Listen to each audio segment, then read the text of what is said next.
Okay, hello. Today is the birthday of this remarkable North American architect, Brice Goff. Let's read a little bit about him.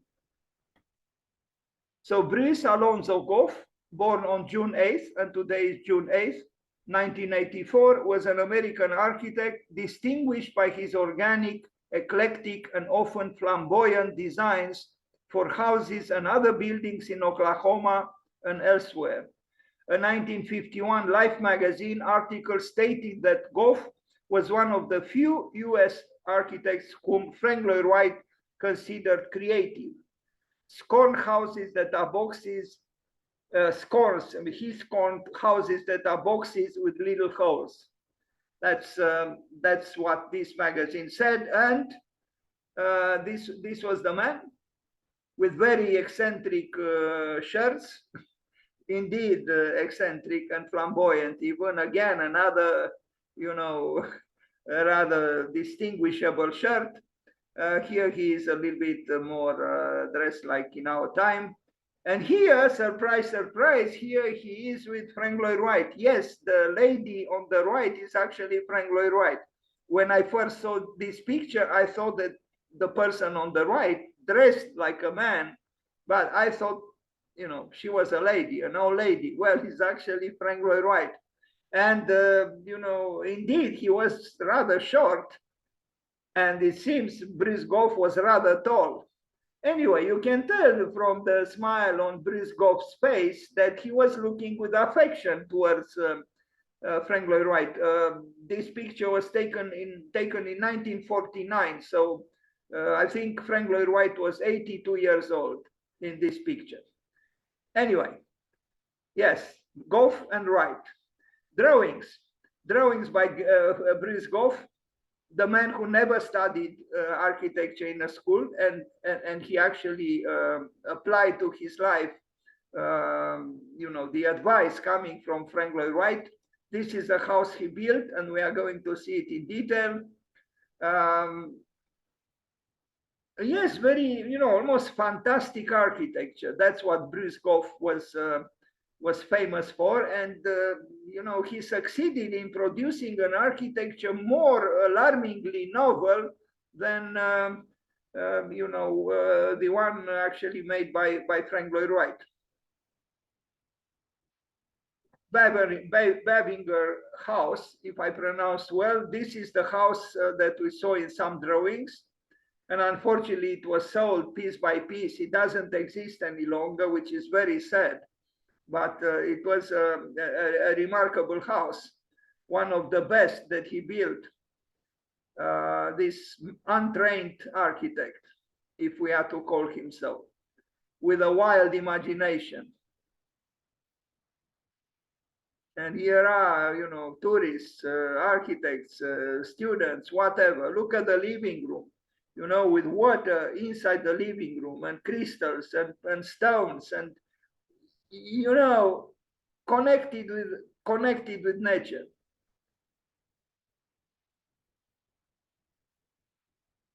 It's so sad that this building does not exist. Someone made money, and I think the son of the people who commissioned the house, he sold the house piece by piece.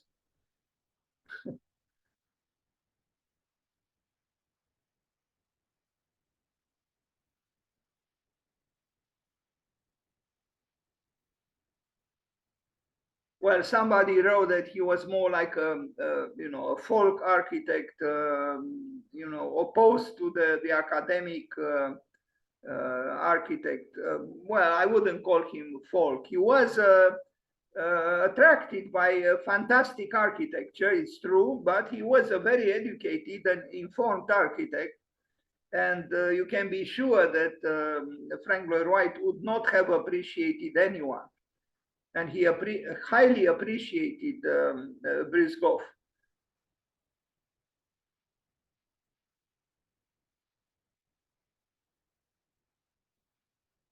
I wonder how those who work strictly and inhibitedly with a T-square and a rectangle feel when they look at this architecture.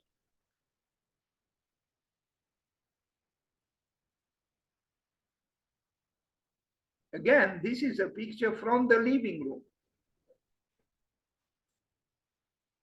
Okay, maybe not in every climate something like this is possible, but he didn't do it for every climate. He did it for a warmer climate within the United States. Another building by him, I go kind of quickly because I have a lot of material to show today, because today is also the birthday of Frank Lloyd Wright.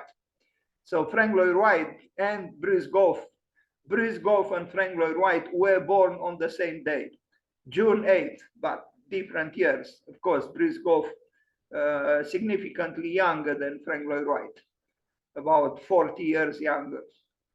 Anyway, houses by this fantastic architect was not afraid to take risks, to express his imagination.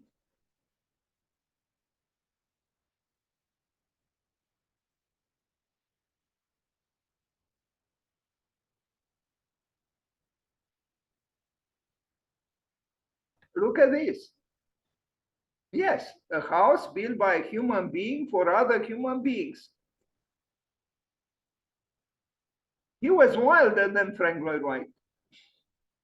He was. And he did all kinds of things, you know. His buildings are not a repetition of each other. No, they are not. This one was damaged, or I mean, demolished. I think this is his office somewhere. This is that first house that we looked at. This is a museum he built in, I think, in San Francisco. He continued the work. No, he began the work for a collector of art. I think Japanese art, a museum of Japanese art in San Francisco. Another house.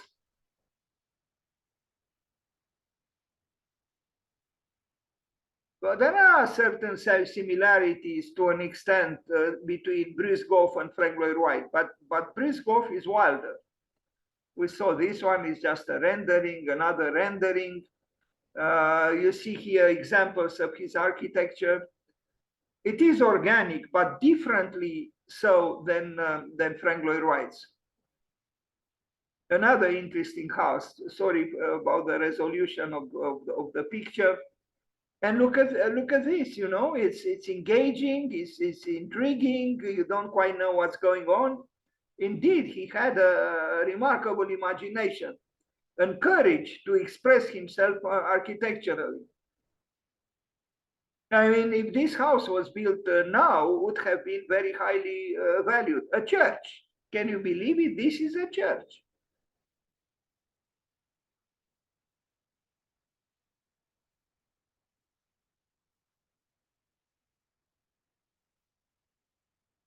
Another house. This is, I don't know where it was built, but anyway, this is a quick aide memoire, if I am to call it so, of some of the works by this, I would say, unique architect.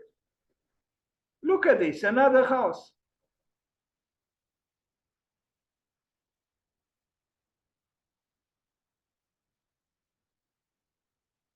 Inside the first house that this one that we already looked at. Sorry that this presentation is not very well organized, and he deserves better, and I apologize. But as a quick introduction in the work of Bruce Goff, maybe it achieves what it's supposed to do.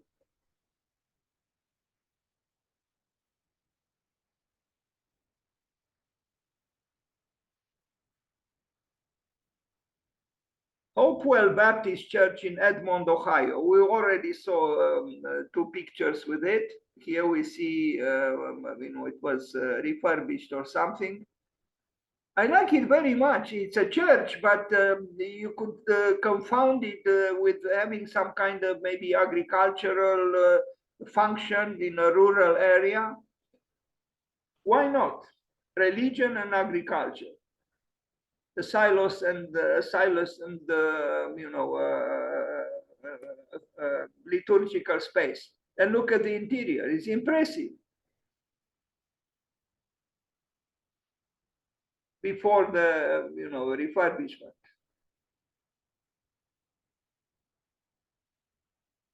This is what happens when you have unleashed creativity. Allow the architects to be free, as Maria Olbrich wrote on the facade of the secessionist building headquarters in Vienna, to each time its art, and to art its freedom. Boston Avenue Methodist Church in Tulsa, Oklahoma. So he was 22 years old here. Well, he worked with some in an office. He didn't work by himself, but you can tell probably that here there is a fantasy at work, an imagination that probably belonged to him in that office. He didn't work here by himself. 1926. Riverside Studio, Tulsa, Oklahoma, 1928, the year when the Savoy villa by Le Corbusier was built. It's a different building altogether, of course. Maybe the reference to the Villa Savoy is not, warranted. But this one is a rather interesting house by itself. Not so wild as some other ones that he built.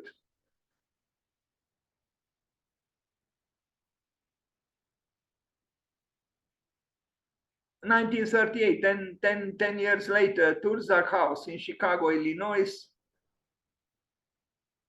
Maybe here some Glen towards Frank Lloyd Wright. It's not so spectacular, this one. Again, maybe he didn't want to compete with the master here, but he did it in some other places. Ledbetter House, 1947, immediately after the Second World War in Oklahoma. Look here, already some signs of exuberance, that round, canopy almost floating above the table. And also look at this unconventional stone wall, with its, apparently ruined aspects or parts. Again, he took risks.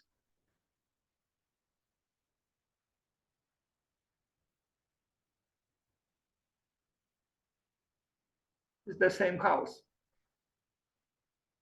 with a ramp inside, but very different, of course, from, since I mentioned Villa Savoy, where also there is a ramp.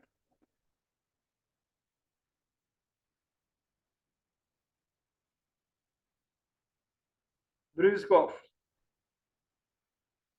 Truly, I mean, even by today's standards, this house has unique elements.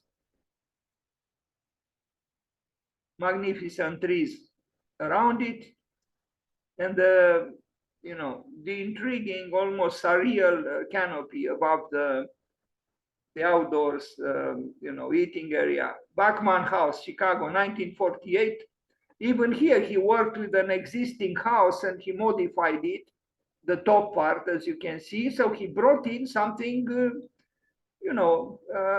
different on the second floor. Maybe with a rather low budget.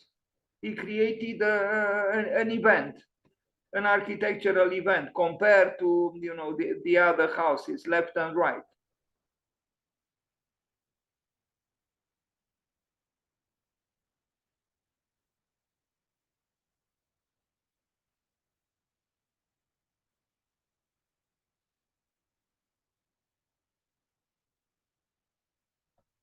John Frank House, 1955, Oklahoma, Sapulpa.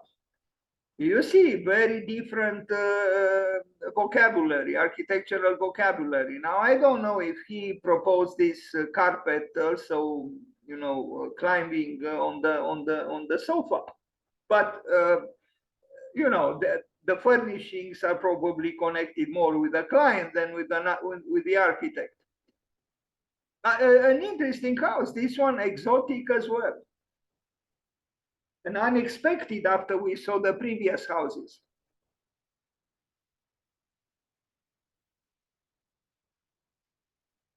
The owner, or the house, the owner, smiling. Glen Mitchell House, 1968, Dodge City, Kansas. I understood that some of his buildings, maybe many of his buildings, are in very bad shape, and some, were disappeared. Glen Harder House, 1970.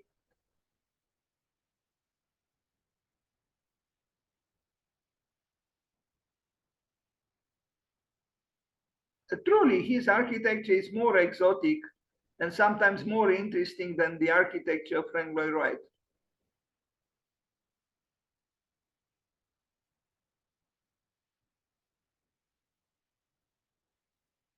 This one we saw in a black and white picture previously, and I think it was destroyed or something happened to it and it was rebuilt. Well, the roof does seem to be new, indeed, but the stone towers are as provocative as they always were. Maybe this is a remnant of, the previous configuration, so to speak. Jacob Harder House, 1971. I don't know what to think about this one. It's not my favorite house by him, but even here, a lot of creativity.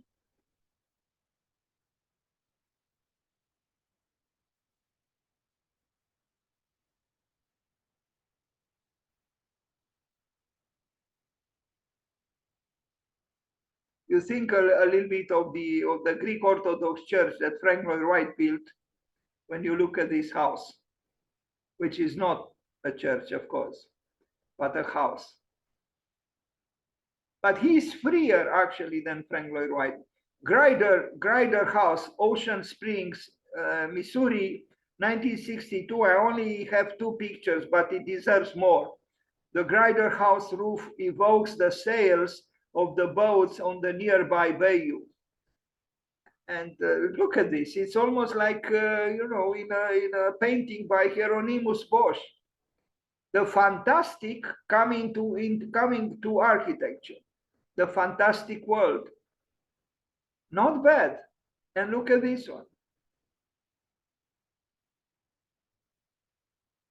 Why not? Bonjour, Dakar. Ruth Ford House. We saw a picture of this one or two. Bruce Goff.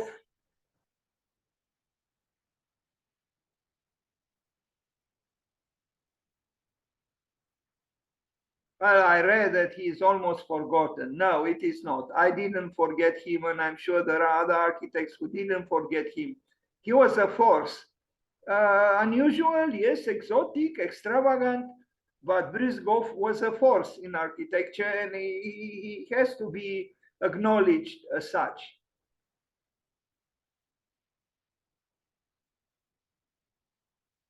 He had followers like Bart Prince, who even continued his work for that museum in San Francisco.